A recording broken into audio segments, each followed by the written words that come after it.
iBBiChat podcast. Coming up next. Hey chatters, I'm iBBi And I'm Bisola. and welcome to the iBBiChat podcast.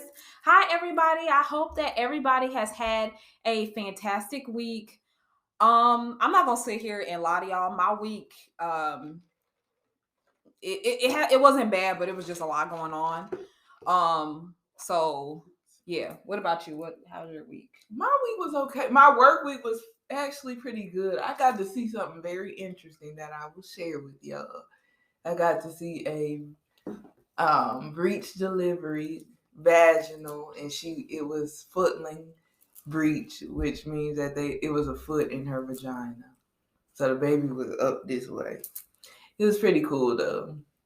And mother and baby are doing okay as far as what last time you checked? Yeah. When I was there, I was there at the conclusion, after everything. Yeah. Well, that's Pretty, good. it was crazy.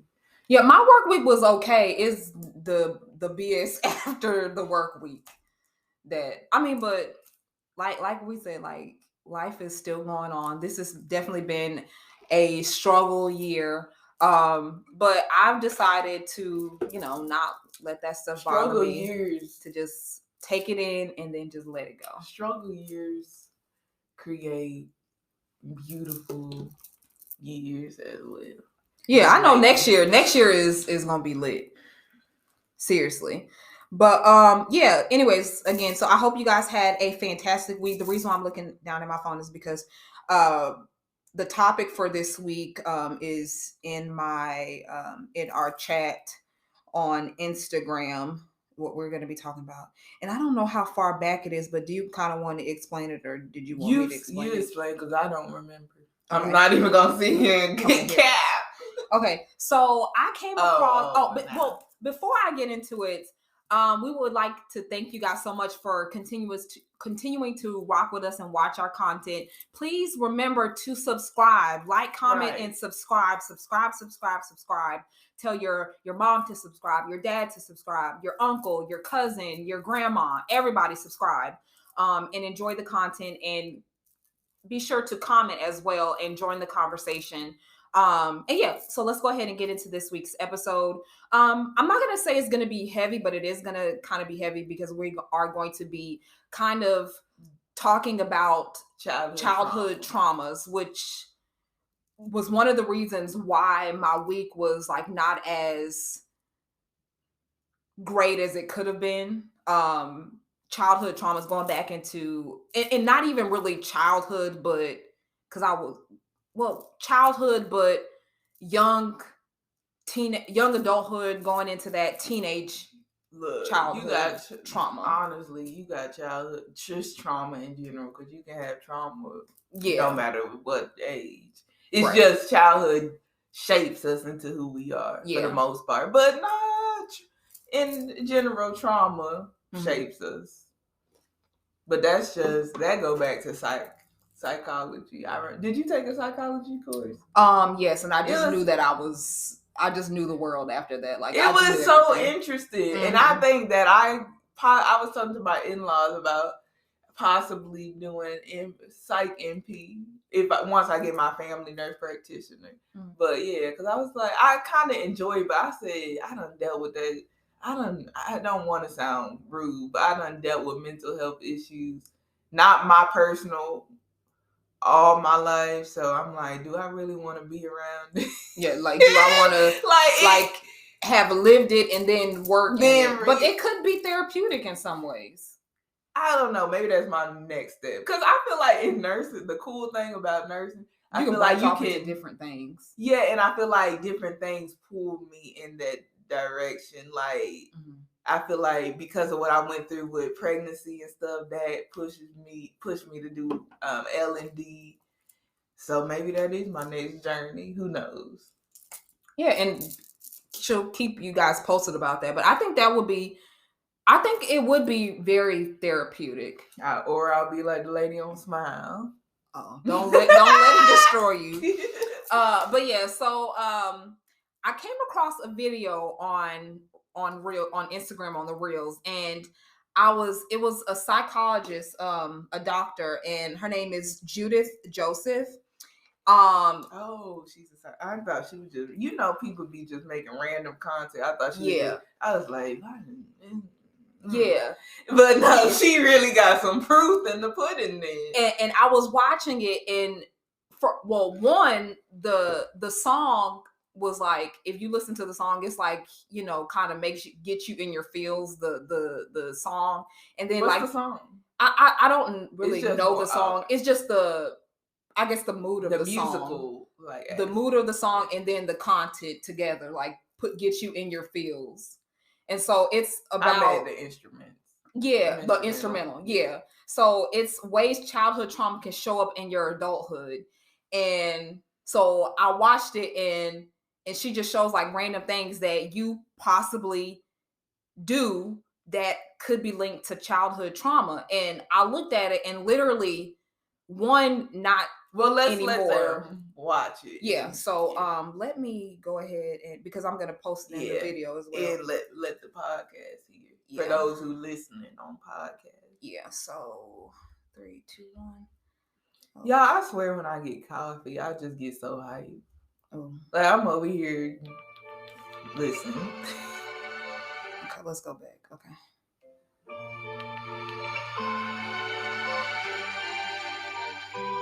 Oh, it doesn't talk. You should have read it. I'll go back through it and read it, because we'll go through like kind of each one.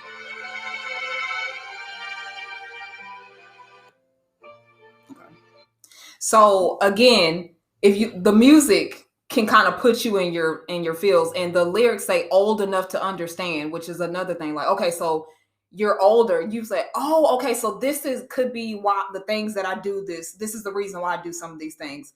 So it says ways that childhood trauma can show up as an adult. And so the first one, it says intense startle response, where noises like cause fear in you. Like in the video, it's the door slamming behind her, and she's like, oh my God.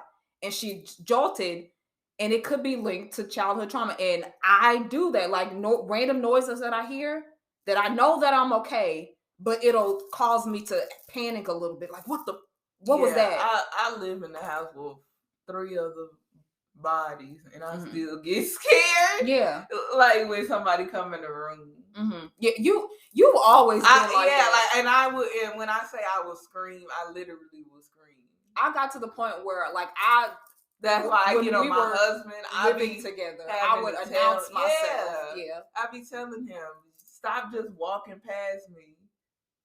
Mm-hmm. Shit, announce that you coming in this room. Yeah. I know that sounds bad, and I make my husband do that as well, because there's been instances where like I'll be in the bathroom, and I know that he's not home, but he'll be coming home from work, and I'm busy doing something, and then he'll just come in, hey, and I'm like, oh my God, why would you do that? And my heart, boom, boom, boom, boom, boom, boom, boom, because I wasn't expecting it. But apparently that could be linked to childhood trauma, intense startle to noises. And I feel like the thought behind that is that you are just always kind of living in that fight or flight. Mm-hmm. So anything can just startle you, because you always super hyper focused. Yeah, and paranoid a little bit. Yeah, that's what it. I think that's what it links to. So then the next one would be people pleasing because of deep feelings of unworthiness. And I used to people please. I don't think I do anymore. I think we kind of talked about that in the beginning of season 4. I was talking about how saying no to things that I usually say yes to. And that was me people pleasing. Like I would always take on more, like, hey, can you do this? Hey, can you do this? Yeah, I can do it. And then my brain would be like, why did you say that? That you're doing too much. And it would not in my life, but not in my personal life, but in my work life. I would take on more than I should. And now I'm coming to the point where, especially recently, like my job will say, I'll be like, okay, hey, I need, something to do for today, or what can I work on today? And then they'll be like, oh, would you like to do this? Would you like to do this? Or can you do this? And I pick what I want to do. Like, because if I'm used to doing something and it doesn't cause me stress and I genuinely like to do it, I'll say yes to it. But in the past, I would say yes to everything. And then even if it was causing me stress, I would continue to do it and then lash out or be upset about it when I shouldn't have been upset because I'm the one who said that I could do it when I should have said no. So why do you think people pleasing could be a sign of childhood trauma? I'm kind of thinking that it's leading more to maybe like your parents and stuff like that didn't necessarily give you the option to say no to them. They didn't give you the option to make kind of like make your own decisions in a way. Like, and they didn't give you the option to be opposed to them, if you know what I mean. Like you had to agree with what they said. Like if your parents are you and your parents are tell them how you feel, stuff like that. Okay. They cut you off. They won't let you tell them how you really, how you feel. Like your opinion doesn't not matter. Yeah. In other words, so that's why you just go with it. Yeah, I definitely agree with that. Let's see. So the next one would be. And I actually, when I just said that, I actually think I probably do. I think I probably do still people please sometimes because I just said just go with it, and I'm like, you know what, I do just go with it. That's my. I thought that was just my personality, but sometimes you realize your personality was formed and created based off of experiences of your past. Yeah. So the next one, and I definitely do this, but not as much anymore. But it says overspending or doing things to constantly live on the edge, and not doing things to constantly live on the edge. I don't think so much, but definitely overspending. Yeah. Yeah, what? Yeah, you do that. And I'm not going to say overspending because at the end of the day, I'm not counting your pockets. You buy what you want to buy. But sometimes I just love shopping. That's my problem. Sometimes my buying can be excessive. Like I want to go shopping today and will. I also want to go shopping today. And honestly, I feel like this is a response for me to feel better. Yeah, like when I feel shitty. That's why they say retail therapy. Especially, which maybe shouldn't be retail therapy. Maybe instead therapist therapy. But the week that I had, drop the retailing. Yeah, and just go get some therapy. But you saw that TikTok that said when she like, I don't need a therapist. I have my friends. They said, you and your friends need a therapist. Yeah. I thought that was too funny. But yeah, like I do have the habit of not so much overspending, but definitely buying too much stuff that I really don't need. Because even if it's not me just shopping for myself, I'll like shop for my kids, and it'd be like a lot. Like I'll go to the store and I'll see like something cute, and I'm like, oh well, she needs some more jeans, he needs some more pants, and I'll go to the shirts, and they need this, they need that, they need shoes, and just go overbuy, even though they're going to wear it. It's like, did I need to spend that much money that right now? Did I need to get it right now? I can tell because I do my shopping in spurts. I don't shop like every week and every week. But when I shop, I do it like in a cluster. Like, I need all of these. So you're coming in the house with like 10,000 bags. 10 bags, and then your husband's like... Yeah, exactly. Always. Yeah, so I gotten to the point now because my husband knows me. So I'll come bring all the bags in and sit them down and show him everything that I got. And another thing I see that I do is when I show him, I like try to justify the reason of buying it, which again... could be like justifying why you do things. Could be another, you know what I'm saying? Over explaining things. Whereas in the past, maybe again, where you're talking about how you get into it with your parents, you don't get to explain yourself. So when you do certain things and it may seem bizarre or odd to people, you feel the need to explain yourself when you don't have to.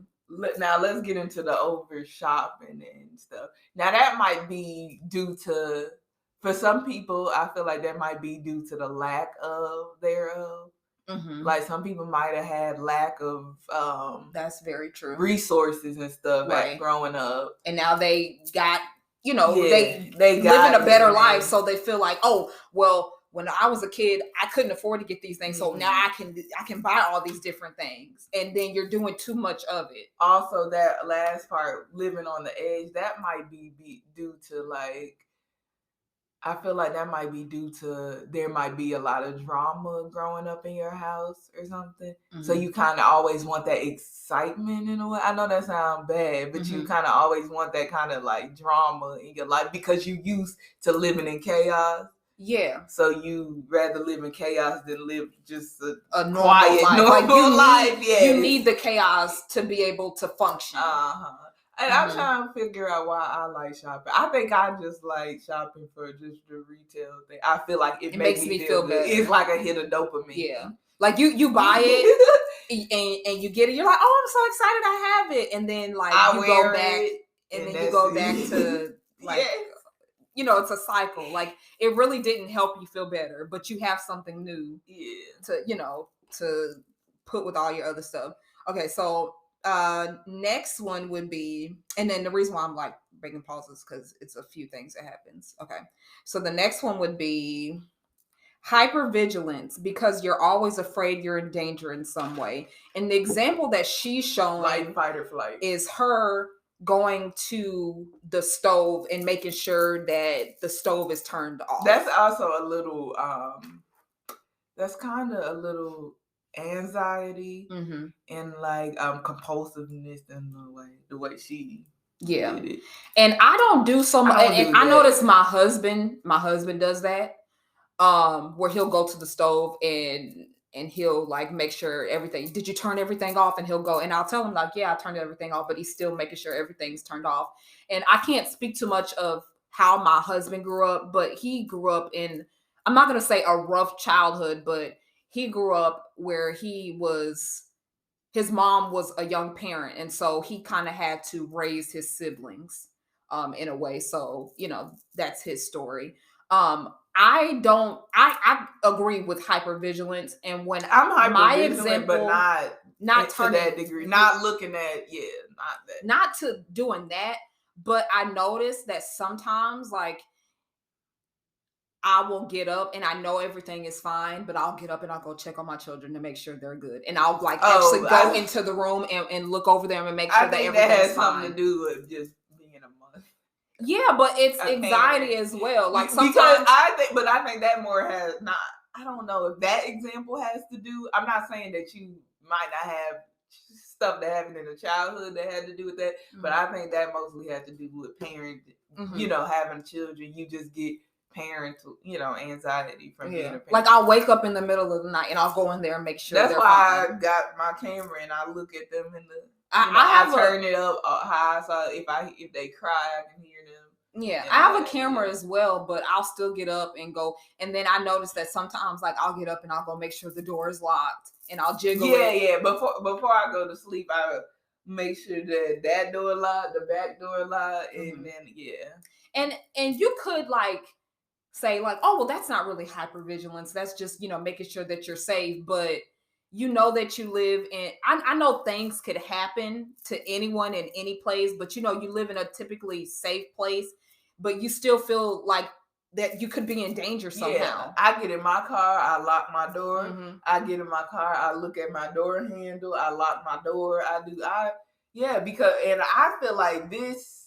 I don't feel like this isn't childhood trauma. I think this is trauma of being a Black person. I'm about to say, I think this is a passed along trauma, because I feel like this comes from just always been taught, look at your surroundings, know where you are. Like, it's like, I hate to say this, but as a Black person, I feel like I've been taught, you know, to be super vigilant about everything, because it's like, you never know when it's going to happen. And I don't think that white parents necessarily, all white parents tell their children this, But I feel like most Black people tell their children, look out for that, because you got to worry about cops, you got to worry about this, and you got to worry about that, you got to worry about that. It's just so much. As a woman, you got to worry about and I was about to say, being as that. a Black woman as well, you're Black and you're a woman, so you're even, you feel like you're. So maybe they do. Even maybe more. white people do tell that to their daughters, but I don't know if they tell that to their sons. It could be. So the next would be, and I'm going to be candid about this, but it says abusing alcohol because you've learned it calms the fight or flight response when triggered. Give me one more second so I can clarify.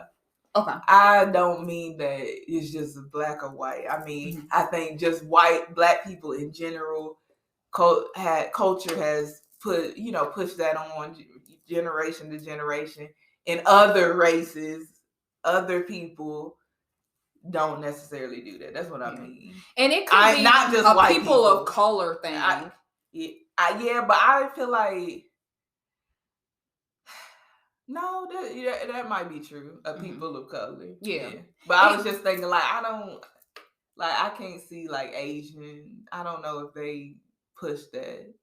Maybe if they come, foreigners might when they get over here. Or maybe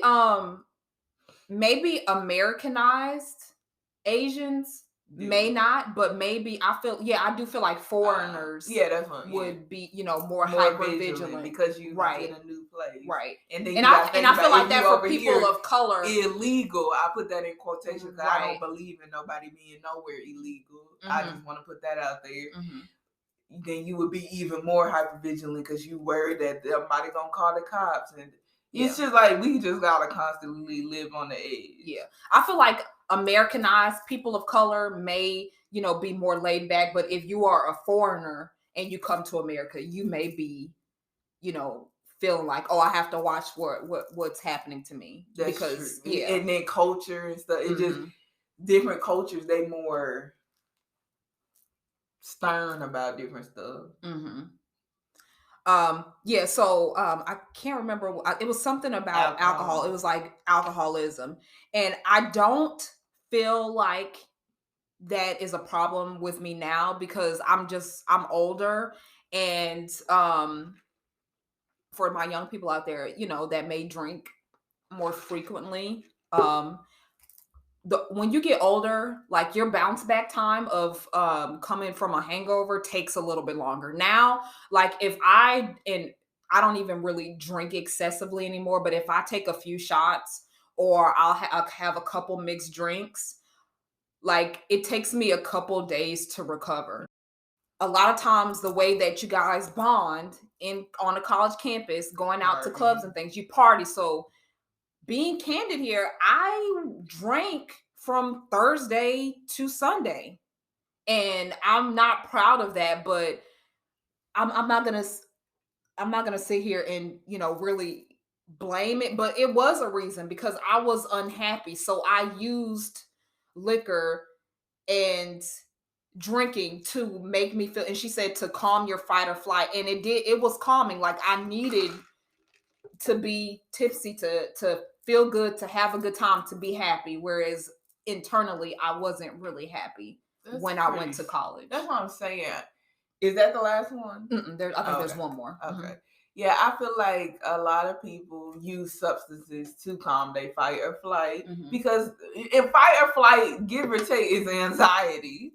Right. So it's just like, that's just how it is. And anxiety is thinking about the past. And you just self-medicating. That's all that is. Yeah. And,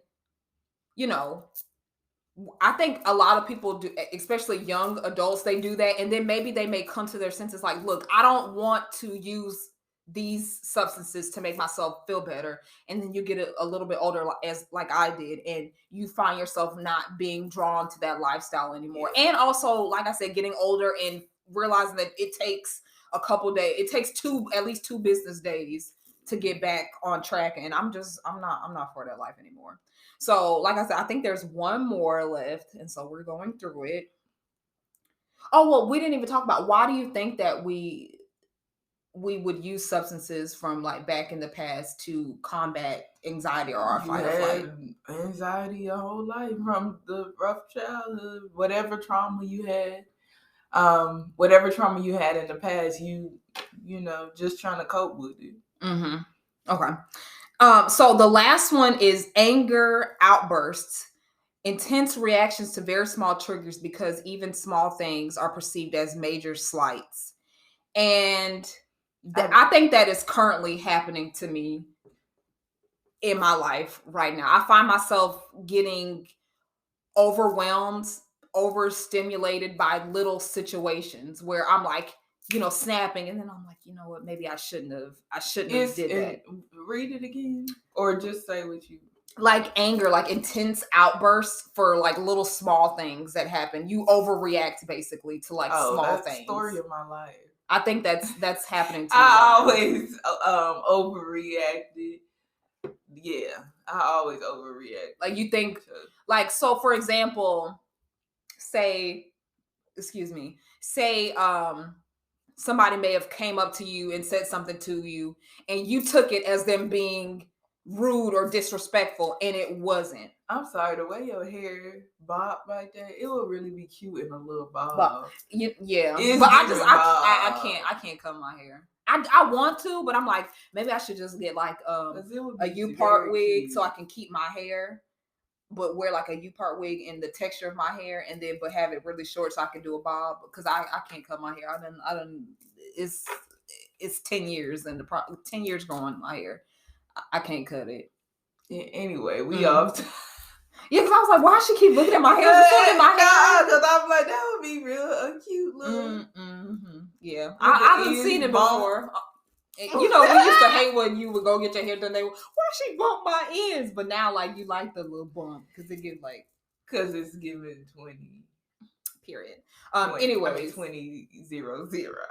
2K. Oh, okay, yeah. That's why we didn't like it, because it was old. You know that. But now it's in. Yeah. But yeah, like you feel like maybe somebody had came up to you and said something to you, and you took it as offensive, and you have an outburst, and it really wasn't this. And the person who said something to you, they're like, "Look, I didn't mean it that way," but you took it that way, and it could be linked to childhood trauma. And like I said, it's not even something someone says to me, but maybe, you know, you're overthinking, because maybe, and I'm trying to kind of explain why this may be a thing. Maybe in the past, I feel like it can come from emotional abuse, physical abuse, probably even sexual abuse of the past. I feel like that can make you just angry, in other words. And then, just feeling like you have to be perfect in a sense. Yeah. And I feel like I kind of be getting in my head a lot too, because I feel like I forgot what I was about to forgot what I was about to say. Come back to me on that one.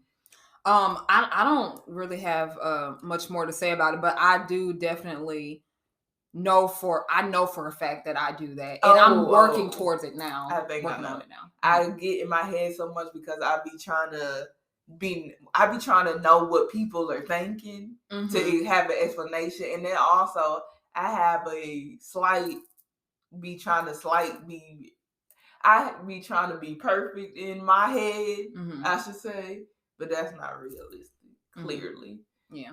But yeah, I be trying to do everything perfect, but then if somebody do something or say something, I'm like, dang, did I really say something bad? Did I really do that? Or did she really mean that? Is she, this bitch trying to play me? Ooh. Yeah. Or, whatever. Yeah. And when you sit and think about it, like, because I'm definitely the type of person, like, when intense situations or things happen to me and I react a certain way, like I replay it in my head, like, okay, so why was I wrong? Should I not have done that? And it could be linked to childhood trauma. So now that we went through all of the aspects of the video that we just showed you guys, or we just talked about, do you think you do all those things, or you did all those things? I've done all of them, but right now I think for the majority it's probably, I think it was 4 out of the 5 is definitely I do that.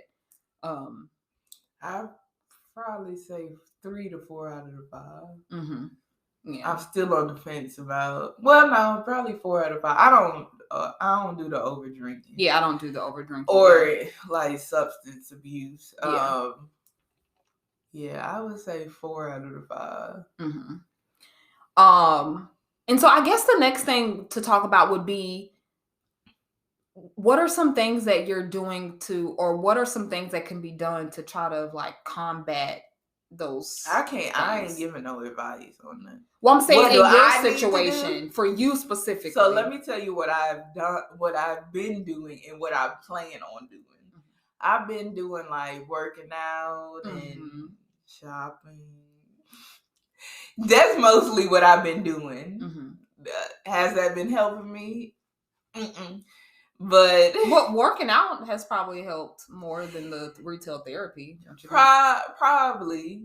But the thing is, when I feel like I'm super moody, like when it's about to be my time of the month, when I get super moody, I don't want to work out. Right. So it's hard, it's hard to combat that. Mm-hmm. But what I would like to do is I would like to get some therapy. And I actually thought about maybe doing that next year. Okay. Maybe seeing how much it would cost, because I think I could probably use my flexible spending to pay for it. Like online. What's that thing called? Where you can text your therapist and all that. I don't know what it's called specifically, but I do know. BetterHelp. Yeah. Mm-hmm. Yeah. I was thinking about doing something like that, because I'm like, you know what?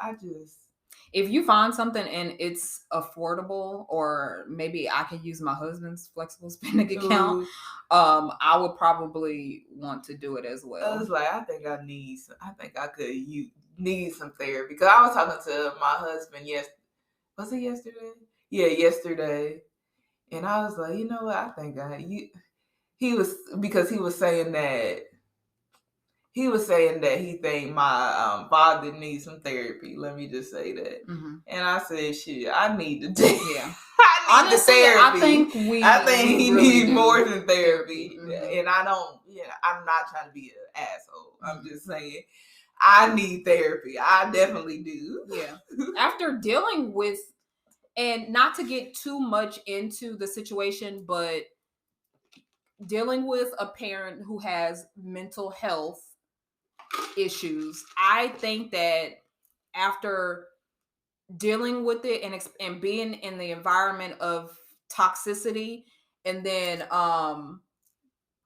living with a person who has the mental illness and refuses to seek help, can definitely drain you mentally. It's like it doesn't just affect that person; it affects you as well, or family. And and it's just so many other traumas that I had. Everybody is just different. Everybody got different things going on in their life. Everybody had different things going on in their life. But I just want to tell you about, there's a book. I have not read it. I got the Audible. I wanted to listen to it. But I learned about this when I started probably like maybe earlier this year, we had to watch a video about this stuff, but it's like called like The Body Keeps the Score. Mm-hmm. And that's the name of the book. And it's basically, it was saying how like a lot of childhood trauma, but like there's a certain like score thing, a certain like test that, like, if you had these childhood traumas, what it will do to your body in the future. Like your risk of having like severe health problems. Oh, okay. And I'm like, yeah, this is where I'm at. Like it unfortunately, it's so sad, like that people in general don't even think about this stuff. Yeah. Most healthcare people think it's just your diet, it's just this. But what is it's a combination is of it all. into that. You know, and one of those things on there was having a parent with mental health issues. That's a score right there. That's a number right there to put you at risk for health issues. And cause you know, like, it's just crazy that people only put like health issues with the way you eat, or you just have a sedentary lifestyle. But what makes them do that? Or it's hereditary. Yeah. What makes them do that? Yeah, I think that is actually, I think maybe we all should, invest in that. If you're, childhood trauma, if you've been through something traumatic in your childhood, that would be good. And you said the name of it is called what? It's called The Body Keeps the Score. Okay, yeah, I'm definitely, because so I got a bunch of Audible credits. In other words, your body, everything that you've been through, your body will show. Hold on to it. Yeah. And it'll show exactly. It'll manifest into a disease. And that really is sad. Yeah. That's very sad. Yeah, it's sad.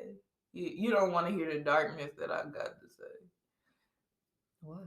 When I say dark, I'm just people would think, some people might think it's dark, but I was about to say, but everybody gonna die. So yeah, I mean we all are, but you want to take care of yourself. Yeah, but not even just your body, your mind. The sad thing is, the odds were already against us, not because of what we doing now, but from childhood that happened in the past that we had no control over. Right. So, as far as the things that I'm currently doing for to kind of combat those I don't know what to call it, like tics, maybe, I guess. Not really tics, but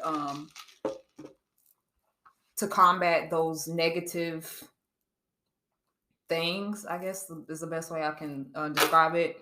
I like to talk to my husband. So definitely talking to somebody could help. Growing up, I feel like, and this is and let me make a disclaimer right now. What we're talking about is, and how we're explaining the things that we went through is we're not saying that we had a bad childhood, because I would not sit there and say that, oh, my childhood is horrible and I grew up even terrible. Though I had a lot of bullshit. Yeah, a lot of things happened, but for the most part, I had a very good childhood. It was just, I don't know if that's just because I was positive. But at the same time, I was not maybe it's because I'm positive now, because I was not positive as a kid. I literally cried every day. Like, I know that sounds, I'm about to cry. That's sad. Yeah, your eyes are watering. Like, I literally cried every day as a child. Like, and I'm talking about young. You're gonna make me cry. We're not supposed to be crying. We up here crying, but yeah, like as a child, I literally cry every day. But now I'm like positive, because I know that and like I said, like we stated before, sometimes it can be bad to be super positive. But I feel like I'm trying to, just move my life in a positive direction. Now that because the sad part is that children, what kind of irritates me is that children do not really have a say in their life. Like you literally, anything that happens, it's just, they have no say. And I don't want my children to be like that at all. Like, and that's what I was getting ready to say. When we were growing up, there was no conversation about how we felt. And honestly, in our childhood or growing up, our family wasn't a family that would always say, I love you. Yeah. And so I think we saying this not to point the finger at anybody or to make them feel like they are a bad parent. I think a lot of people back in the day have grew up like that. Yeah. Yeah. And it's just time to change that. Yeah. And so I'm combating that in a lot of ways as well. It's time to show your children love and tell them you love them. Yeah. It's time to talk to your children. Let them tell you how they feel. Right. Even if they say some shit that you don't agree with, you don't like, just let them talk about how they feel. And this was actually on an episode of Love and Hip Hop. I don't know if you seen a little, there was a little video of Lil Scrappy talking to his mom about growing up in a whorehouse. Oh. Okay, and I saw not something being about able it, but I to, didn't you know, read it. sleep in his own room because people doing drugs and stuff in the house and all that, and he was crying. And I'm like, yeah, like just let you don't your understand children that talk. you But you affect your imagine children. if you would have let your child talk to you like about that when they were a child. That could have changed their whole life. Right. Yeah. Like, so I just really feel like we need to let our kids talk. Like, don't let them not talk. Yeah. That's why, you know, yes, that you have to be respectful, but like, let them talk. Mm-hmm. That's why if my child roll his eyes at me, I don't even give a damn. Like, so what's the issue? Whatever. What's the reason for you? But he a baby now, Yeah. so he can't really articulate what's wrong with him. I'm just like, whatever. Yeah. Yeah. So we weren't able to really tell what we were like. If we felt a certain type of way, you couldn't say anything about it. Mm-hmm. And so I grew up with keeping that in mind, where if I was feeling a certain type of way, I wouldn't tell anybody. Exactly. Because I was always told, no, be quiet. No, stop. Don't say anything. Don't you can't express your feelings. Yeah. That was a scary movie. Get out. And that's what the hell we trying to do. Get out of the toxic cycle. Yeah. So I still struggle with it today, but like I'm so lucky and blessed to have a partner where he's always asking me like, and even though it can be annoying sometimes, like, hey, how are you doing? Are you okay? Even though it's annoying sometimes, I'm like, I'm fine. Like, why you keep asking me that? He knows that if there is something bothering me, it takes a lot for me to be able to form the sentence to say how I'm feeling. Yeah, because I've been taught not to say anything. Excuse me. Mm-hmm. We've been taught to shut down too. Yeah. And I thought it was and I know where that's trait, from. But I don't think it's an Aquarius trait. It's a trait from of your father. Childhood. Yeah. And Because he does that now too. We've sometimes. been taught to shut down because he shut down. Yeah. That's just a fact. So when I go through stuff, I just automatically close myself off. Mm-hmm. I like to be in my room by myself, laying in bed. Yeah. And that's not good. Yeah. Because I don't want my children to think that that's a good that's behavior. something you're supposed to do. Yeah. Yes, you're it's not okay good. Yes, it's okay to leave your Mommy's always in bed. No, I'm sorry, because you got me thinking about my husband.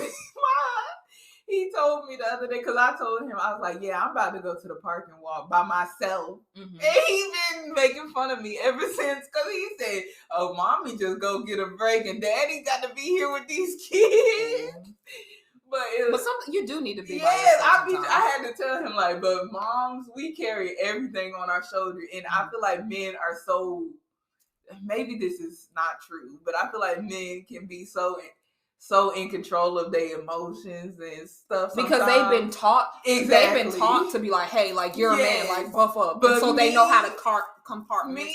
I'm just like, I got to go. Yeah, I don't know, but I got to go now before I just snap on everybody. Yeah. Like I'm overly stimulated. Yeah. I need to get out of this situation. It's too much stuff. Yeah. And like at the end of the day, like when it's time to go to sleep, mommy, here, mommy, and you know you got to get the house together before it's time to go to bed. It's a lot.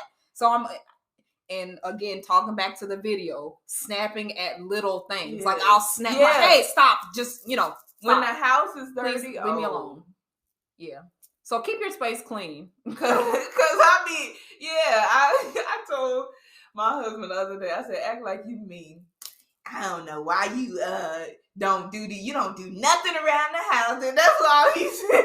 And he said that's what you be saying. Yes, because I mean, it is not true. The funny thing is, it's not true. But like, I just be getting so pissed off when the house is in disarray that I just say whatever to get him cleaned up. I would say that my husband probably says the same thing. But yeah, so kind of bringing it back to things that I try to do to deal with those childhood traumas is talking, even when I want to shut down, talking and getting it off my chest right then and right there. Whereas in the past, if something was wrong with me, I would, my mind would be like, you need to tell somebody. And I would attempt to try to get it out. But then my mind would be like, well, they don't care anyways. Why should you say anything? So I wouldn't say anything. And so I working on communication. Ooh, that's a good one. When it's, if I'm feeling a certain way, working on telling how I'm feeling in that moment and getting it out, so I don't have an anger outburst, and just doing things that make me happy, and realizing sometimes I need to. The kids are good. The kids are fine. Everything, family's good. Husband's taken care of. Take care of yourself. Yeah. Hey, I want to go get my nails done. And I'm still working on to this day. And tomorrow I am you will not see these crusty, dusty nails to next week's episode. I'm going to go get my nails and my feet done. Why? To get away from it all and to just focus on self-care, which I'm not saying I neglect it, but little things I feel guilty about it sometimes. I definitely have neglected. Yeah, I don't know if I necessarily feel guilty about doing stuff for myself, but I just feel like there's no time. I don't have time to do a lot of stuff because if I'm not at work, I'm at home and the children. And there's things that need to be done. So I don't want to just every time I got to go. Yeah. Yeah. And so sometimes I do, but like you have your days where, okay, so I need to do this. Yeah. But with that, schedule in some time for yourself. Mm-hmm. And so usually my self time is working out. Okay, but the kids be there. Yeah. Because I work out at home. But you kind of like put your headphones on and get in your zone. Sometimes, yeah. Not all the time. Sometimes. I want to get back into exercising, and not necessarily to lose weight or anything, but just to when I step away from work, because I work from home. So stepping away from the desk, and with all the stuff that's been going on this year and all the stressors and things, my immediate response is to get into bed after work. And I don't want to do that. I want to do some things to keep me, just to make me feel better and to make the time pass instead of just laying in bed and watching Netflix or Hulu or YouTube videos, like actually doing something. And to help, maybe, you were talking about the book, How the Body Keeps Count, with childhood trauma. Maybe working out can help limit some of those things. You know what I'm saying? Because if you're not doing things to maybe make your situation better or to have an outlet, your body is going to continue to manifest that. And, that's when the diseases will pop up. So if you're getting in bed after work and then you're eating and stuff, which can negatively affect your health as well with the other stressors of life. So you have to figure out a way to work on that. Okay, so getting into the moral of the story, I think that you should definitely find ways to deal with the trauma, whereas it could be actually getting therapy, or if you can't afford therapy, doing other things like you said, working out, talking to somebody. Talking to people, definitely. Yeah, and just taking it a day at a time. Yeah. And another thing is, because I know sometimes people might talk to people or they might be afraid that somebody uses something against them. Mm-hmm.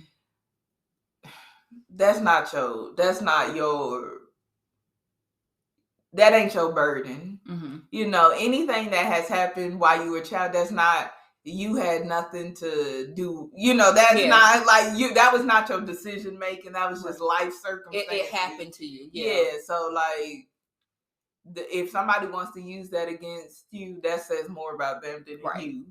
Right. Because I've had that actually flip back on me, going back into a couple episodes ago about negative or toxic friends or frenemies. Again, during that time in my life, going off to college after dealing with the drama and stuff, and then coming back home and stuff, and still dealing with it because it didn't get fixed. I confided in this person, and when we fell out, that was the first thing she used to try to get back at me. That's more about other people than than you. And thinking about it now, it could be because of her childhood traumas that she felt the need to do that. And so I don't, blame her for that, because again, we can't control we couldn't control what happened to us as a child. Mm-hmm. So you can't, there's literally nothing that you could do. The only thing that you could do now is deal with it and try to get through life as best as you can, because if you don't, it will destroy you. It will fester. It will destroy you. It'll destroy your body. People going through, especially with this like alcoholism and drugs, people still in the cycle about it. Mm-hmm. Yeah. So yeah. And then as you were talking about, when you have kids and you think about your childhood trauma, before you have kids, try to work on it. Mm-hmm. I'm doing my best to do the opposite of like, again, we grew up in a family that we didn't say I love you. I tell my children I love them. I tell my husband I love him multiple times a day, and maybe it may be annoying, but I do it all the time, because I don't, and I'm not saying that I felt unloved. I knew that I was loved in my family, but it would have been nice to hear it as well, to feel it and to hear it. Because sometimes they know I love them. Yeah, but tell them as well, because sometimes you need to hear it. That may be somebody's love language. Mm-hmm. Positive affirmations. Is that what it is? And affirmation could be, I love you. They need to hear it.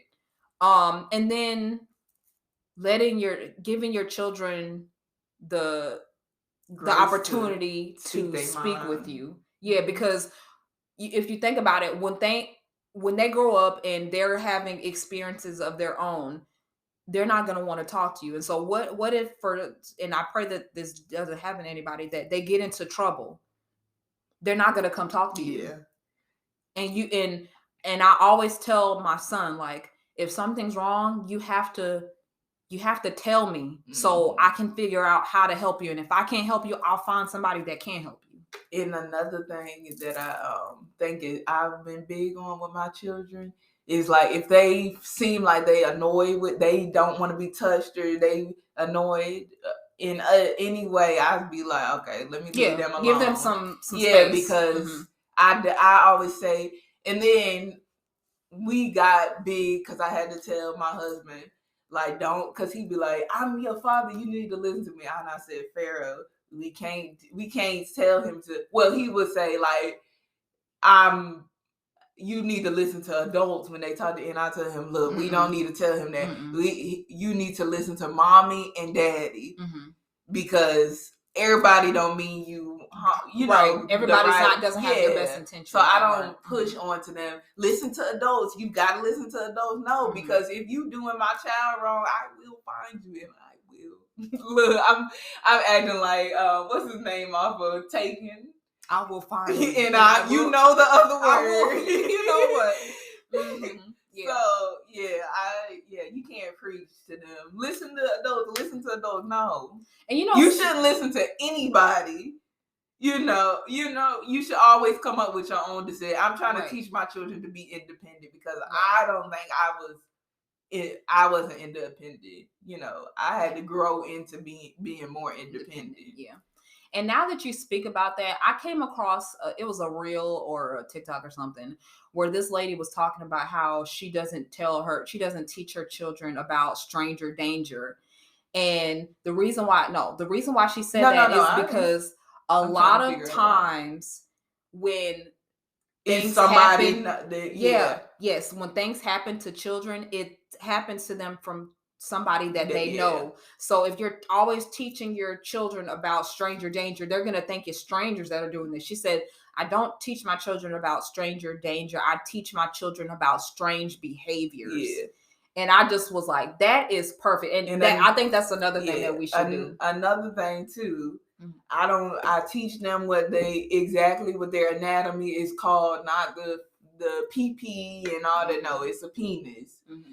And another thing that I did is, one day he wanted something to drink. So I let him have something to drink, some of my drink. Then he tried to share some of his applesauce with me. I said, just because somebody do something nice to you, do not mean you have to do something nice back to them. Right. That's true. That's it. Yeah. Like, yeah, we try. Because some people out there will do stuff nice to you just so they can take advantage of you in other ways. We ain't doing that. Yeah. And I was telling me and my husband were actually talking about this earlier today about how it's just in this world, it's just like so scary sometimes, especially when you have children of your own and you just don't want them to be taken advantage of. And it's the nice ones. Yeah. Don't be nice. Yeah. Be an asshole. That's my son is such a sweet person and a light and good energy. He has such good energy. And I worry about him sometimes because he's so giving and sometimes he overgives and he, overly does things. And I don't want him to get taken advantage of. So I try to talk to him about things, situations where people may try to take advantage. And again, moral of the story, talk to your children. Even if it wasn't done to you in your childhood, we got to change the cycle and we got to talk to our kids about things so they don't have to go through the same don't situations. Be trying to make you act like you perfect. Tell them real life situations that you done been through. Yeah. And honestly, that will make you have it should make you have a better, closer relationship with your kids. And then when they grow up and then they have their kids, they'll continue the cycle. Instead of a cycle of negativity, it'll be a cycle of positivity.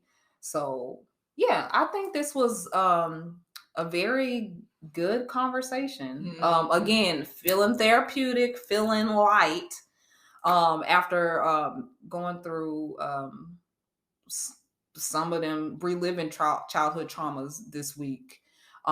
This conversation was definitely needed. And we talked about doing this before what happened this week. So all in perfect timing.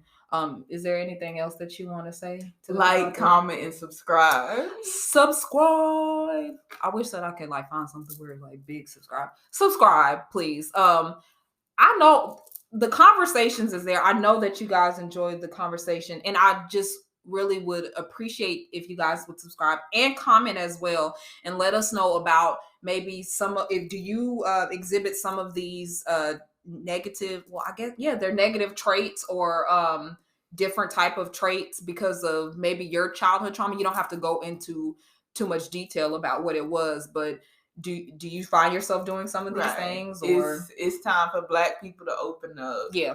Yeah.